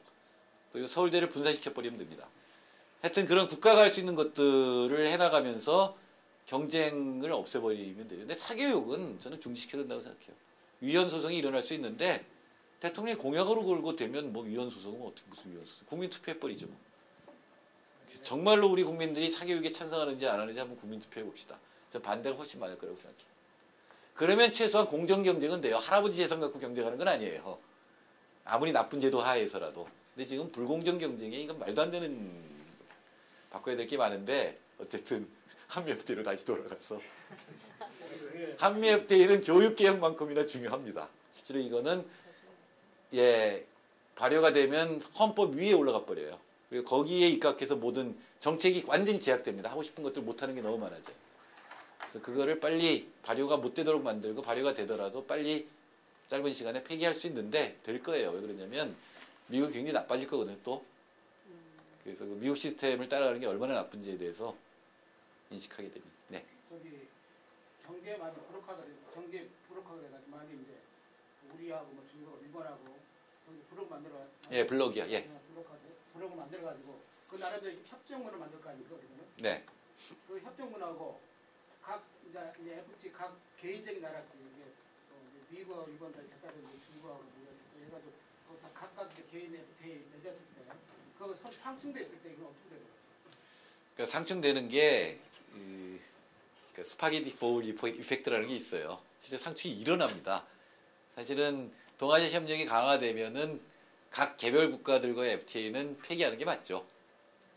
그리고 아시아에서는 다른 나라들과는 원래 FTA라는 그 형태를 취하더라도 못 사는 나라한테 더 유리하도록 만드는 게 맞아요. 그게 잘 사는 나라한테도 결국은 장기적으로 도움이 됩니다. 지금 뭐냐면 못 사는 나라들을 완전히 뺏어서 진짜 못 살게 만들고 잘 사는 나라 강대국이 더 큰 이익을 보게 만드는 거거든요. 그럼 걔들이 죽으면 못 살게 되면 이제 수출할 데도 없어질 거 아니에요. 이건 언제나 뻔한 얘기인데 한 번도 실현되지 못하는 인간이 이기적인 속성이 있고 특히 국가는 국가가 되면 국익이라는 이름으로 이기적인 행동을 하도록 만드는 게 있는데 그거를 벗어나야 되고 우리 경제사 중에 자본주의 역사상에 그런 걸 했던 때가 딱 한 번밖에 없어요. 마샬 플랜이라는. 그러니까 미국이 유럽을 부흥시키는 걸 도와줬죠. 그 이유는 하나밖에 없었습니다. 소련이 먹을까봐. 또 혁명이 일어날까봐 했던 거죠. 근데 그런 것이 일상적으로 돼서 못 사는 나라들이 좀 더 잘 살게 되고 인간답게 살도록 만드는 것이 전체가 다 사는 길입니다. 이게 굉장히 윤리적인 것 같고 나이브한 것 같지만 사실은 그게 사는 길입니다. 장기적으로 그게 더 답이 될 겁니다. 오늘 못한 말씀이 많은데 뭐 생태도 얘기해야 되고 교육도 얘기해야 되고 많은데 그건 다음에 우리 한미FTA부터 막은 다음에 또는 폐기한 다음에 그때 다시 하도록 하겠습니다. 감사합니다.